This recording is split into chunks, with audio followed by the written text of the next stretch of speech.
CITU നേതൃത്വത്തിലുള്ള auto taxi tempo drivers union Palakkad division സമ്മേളനം EMS ഭവനിൽ നടന്നു.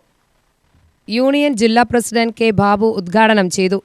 അപ്പോൾ ലോകത്ത് എന്ത് നടന്നാലും അത് അനുഭവിക്കേണ്ടി വരുന്ന ഏറ്റവും പ്രധാനപ്പെട്ട മേഖലകളിൽ ഒരാളാണ് നമ്മൾ. എന്ത് ന്യായമാണ് കേന്ദ്ര ഗവൺമെന്റിന് പറയാനുള്ളത് വിലക്കയറ്റത്തെ കുറിച്ച്? ഉണ്ടോ? നിങ്ങൾ ആലോചിച്ച് നോക്കിയല്ലോ. ഈ പറഞ്ഞ ഇന്ന് $84 വിലയിലേക്ക് കുറഞ്ഞപ്പോ $140 ഉണ്ടായിരുന്ന സമയത്തും 57 രൂപയ്ക്കും 52 രൂപയ്ക്കും 47 രൂപയ്ക്കും പെട്രോൾ ഡീസലും കിട്ടി. 18-19 രൂപയ്ക്ക് CNG കിട്ടി. 287 രൂപയ്ക്ക് ഒരു കുറ്റി സിലിണ്ടറിൽ വലുത് കിട്ടേ.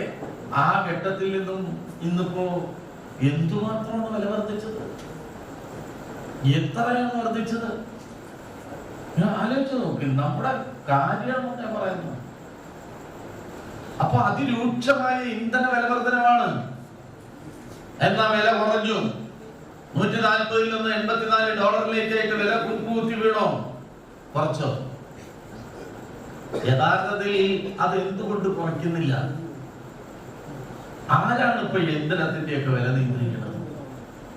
അല്ല, പെട്രോളിന്റെ ഡീസലിന്റെ വില വർദ്ധിക്കുന്നത് വില നിയന്ത്രിക്കുന്നത് കേന്ദ്ര ഗവൺമെന്റ് ആണോ? അതായിരുന്നു.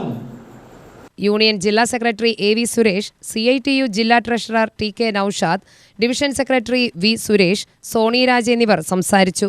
ഭാരവാഹികളായി president TP Radhakrishnan, secretary Jinju Jose, treasurer Sasidharan എന്നിവരെ തെരഞ്ഞെടുത്തു.